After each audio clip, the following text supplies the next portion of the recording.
love how we're beautifully lit right now. No fluorescents. And Mr. Adam Lambert at Z100. What's up? Good to have you back. We were just talking before the interview. The last time I saw you, you don't remember this, and that's fine. And you probably have the award in your garage or in a landfill, but we gave you a Z award. I gave you one. I remember that. That was a while ago, yeah. This is forever ago. Backstage at one of your shows, and I handed it, and you looked so happy, like I had handed you a $30 gift card to Olive Garden. You were so excited. And it was for What Do You Want From Me, right? Yeah. Yeah. Yep. I remember that. Mm-hmm. That was cool. Yep. Yeah. Getting awards is cool. It is, yeah. So what? I mean, you've won a few in your lifetime. What do you think that Taylor Swift is doing with all of her awards? There's no way she's hanging on all of them. Where do you think she giving puts it to all of her best friends? I think so too.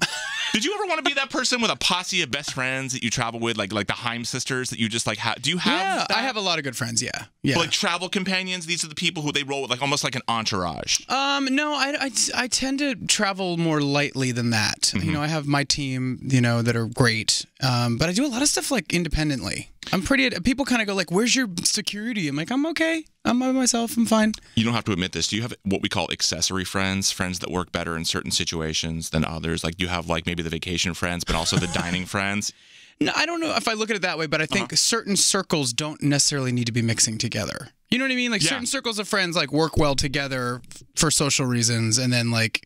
When you mix groups, sometimes it's like brain melt. It doesn't make sense. Why are we all together? It's like, honestly, for me, that's like being drunk around family at Thanksgiving, or I can't never, because, you know, when you drink, the truth comes out. And when you got family, be like, oh, somebody hit on somebody a long time ago. Oh, wow. Whoa. And it's just the bad touch stories start happening. We don't talk to Uncle Francis. You know what I mean?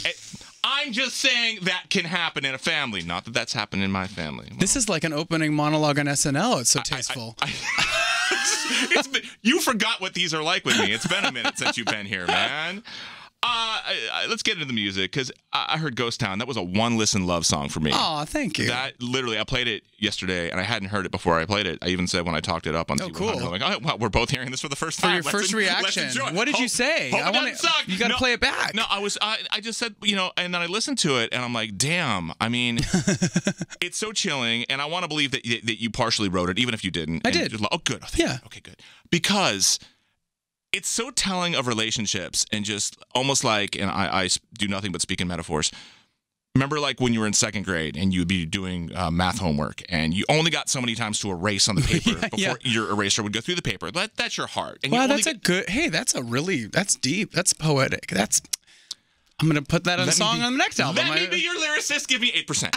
But I truly believe it's the same thing. The heart, I have friends who've gone through their share of heartbreak, and they just become, these cases of I only drink and hook up because I can't fall in love again, because you get a little jaded, yeah. And they just get upset. And we all have friends like that. You'll see that, like, they'll have friends they'll bring to weddings and stuff like that, but they will never be serious. I had a friend that heard the song for the first time, a good friend of mine, and I was like, what is it? I was like, what did it make you feel? Like, what do you think of? And he was like, he had just gotten out of a relationship, and he was like, it's exactly what I'm going through right now. It's like I'm tossing my hands up about love. I don't even have an idea what I'm doing anymore. I'm a little fed up with it, but let's go dance. Yeah.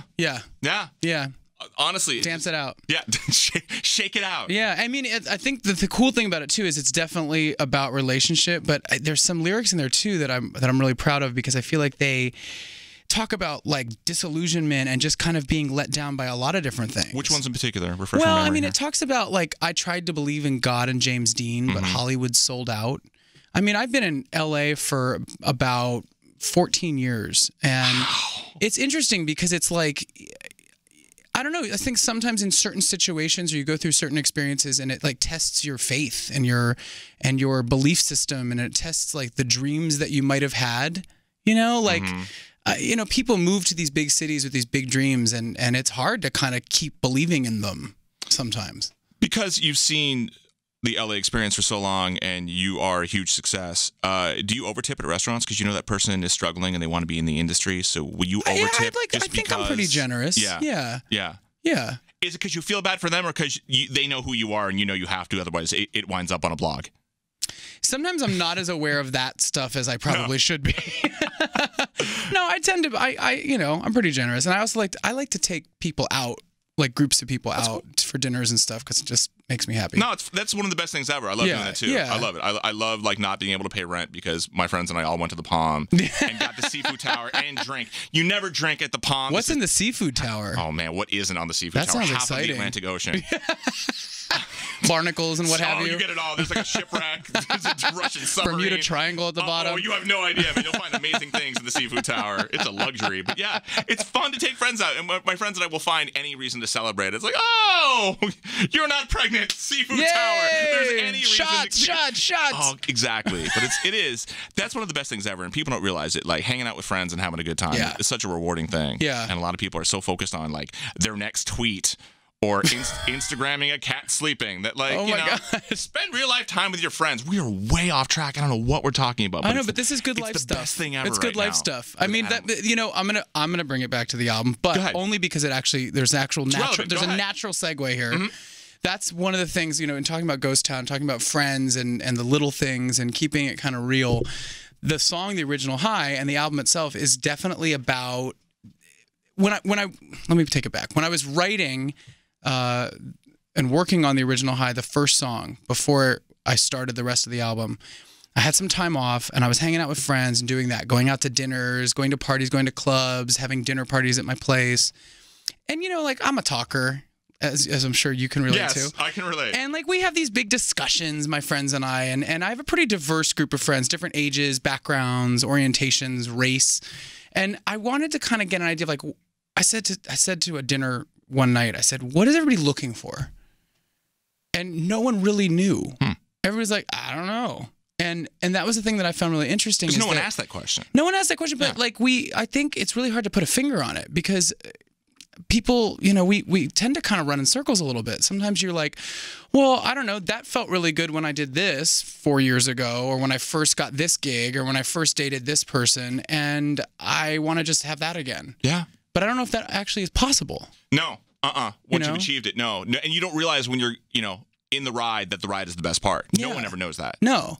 The journey. So out. Yeah, exactly. But it's the most fun. And our generation and especially in these big cities, we're kind of always looking for the next best thing. Mm-hmm. You know what I mean? Mm-hmm. And that can kind of be a trap too, because you're you're not appreciating what's in front of you. So true. And that's the song is chasing the original high. That's the hook. Now I got to hear that and completely relate to that as well. I think you'll like it. Do you feel as well that when you're out with friends having these amazing conversations, and maybe it's because you're drunk and just don't realize that it's mainly total nonsense?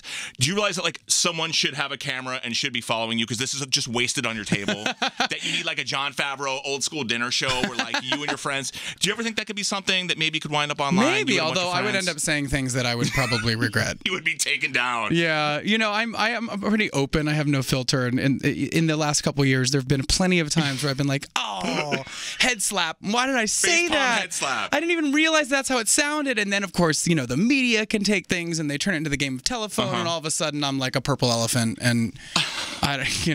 How about your unfiltered opinion on something? And we'll just touch on this. I know you're tired of it. Idol, it was time, right? Definitely time. I don't know. I mean, I think they had a great run, and they've launched some amazing careers. I mean, I'm very thankful to them for everything they've done.